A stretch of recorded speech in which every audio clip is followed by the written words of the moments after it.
animals to be eating properly. Everybody knows that what you put in your body is what you get out of your body, and if you put crap in, you're not going to get much more than crap out. You know, it's really pretty much down to that. You need to give good quality ingredients, you need to give fresh quality ingredients, you need to give raw ingredients, so that the animals can eat what they were evolutionarily designed to eat. Feeding a raw diet and feeding fresh foods makes logical sense, that you don't give something that has a 2-year shelf life with preservatives and dyes and all the other things in it versus something that is healthy and fresh. But making sure that it's balanced and it's the right amount for each animal is very, very important too as well. So it has to be looked at in that total picture. In feeding a raw diet, you have to always be careful when you're handling raw meat, and is that it's handled very carefully like you yourself would handle raw meat. So you've got to be careful about making sure that it's not dripping onto your counters and on your lettuce, or you have young toddlers that will be eating it as well, and you don't want to do that. So you've got to make, when you do decide to switch to a better diet, and we probably will include some raw meat and raw vegetables in the diet, we want to make sure that you are addressing the fact that it is raw and it will spoil and it does have more bacteria, because animals were designed to eat bacteria. They will eat dirt, they will eat, another dog greets another dog, the first place they go is they check out their rear end, and they don't, they'll eat someone's stool, they can eat a lot of bacteria, and their bodies were designed to eat this bacteria to make them be accustomed to the diet. Now, in feeding a raw diet, I want to make sure that people know that this is what the body was designed to eat. They have enough acids in their belly, in their stomach, digestion, to be able to take that raw diet and not be a shock to the system. So when you do start out with a raw diet, you really want to go very slowly so that you don't do that shock to the system, because the body's not used to it. A book that came out about, actually research that was done in the 30s, and the book that came out in the past 10 years or so is Pottinger's Cats. And it's a study that was done in nutrition for humans, but they used 2 colonies of cats.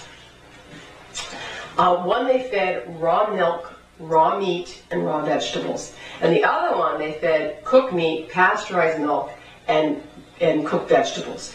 So they had 2 separate colonies, and after 3 generations of feeding these separate colonies as the foods, the ones that had eaten the processed food with the pasteurized milk, the cooked meat, and the cooked vegetables had more incidence of irritable bowel, diabetes, joint problems, and arthritis, and their intestines was longer than the other group. So this is 3 generations of just seeing the changes. And so when you look at our diet as humans, most of us eat so much processed food. And what are our major problems that we have besides arthritis?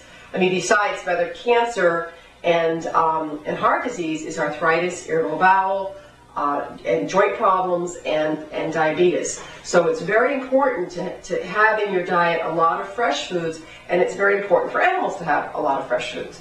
So we want to, that's something that it's been in controversy in nutrition right now in the conventional sense, because so many of the conventional veterinarians are only educated by the dog food companies that make processed food. So where is their bias going to be? Their bias is going to be educated by the people that sell the processed food, not the people that are selling the raw and fresh foods and designing those. So we have seen such a major difference in doing diet changes. So when your animal comes in, we will look at the whole picture. We may decide that we're not going to use raw diet at this time. We may decide that we're going to use certain proteins at this time, meaning that certain proteins are warmer than others. So we want to use cooler proteins for animals that have certain issues. So that will be decided when you come in, when we look at the whole history of your pet.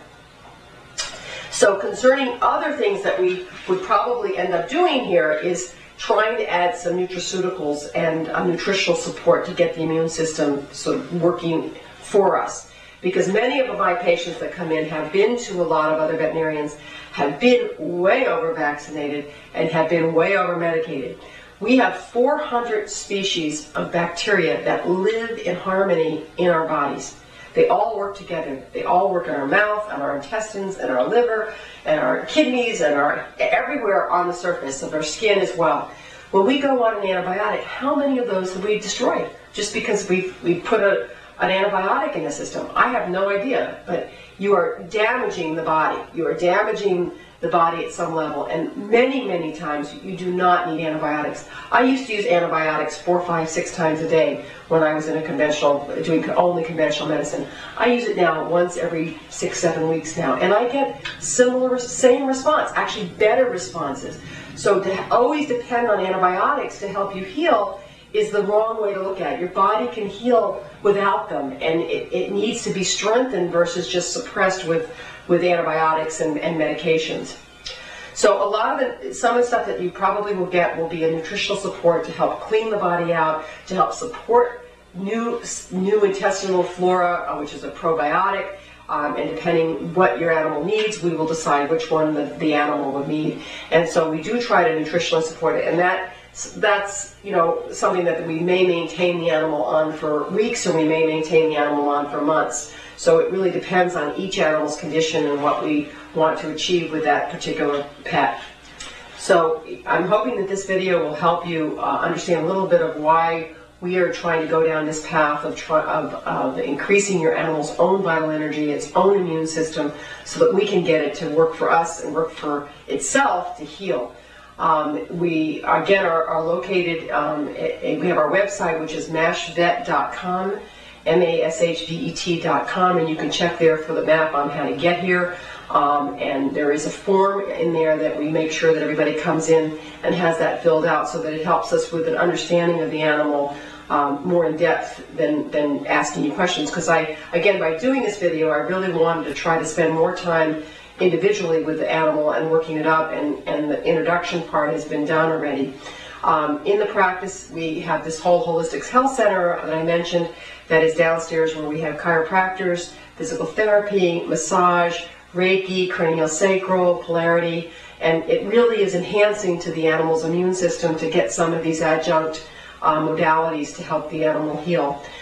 We also are a full service veterinary clinic. We have surgery, and we have supportive food therapies and other conventional vaccines and everything, but we use the vaccines very carefully. So I want to thank you for watching this video. It'll save me some time and give me more time to spend with you and your pet, and we'll be able to try to get your animal to reach the full potential of health. And that's what we're looking for, is to find a way for you to understand why we want to do this, and to be able to help your pet heal as much as possible and stay healthy. Thank you very much.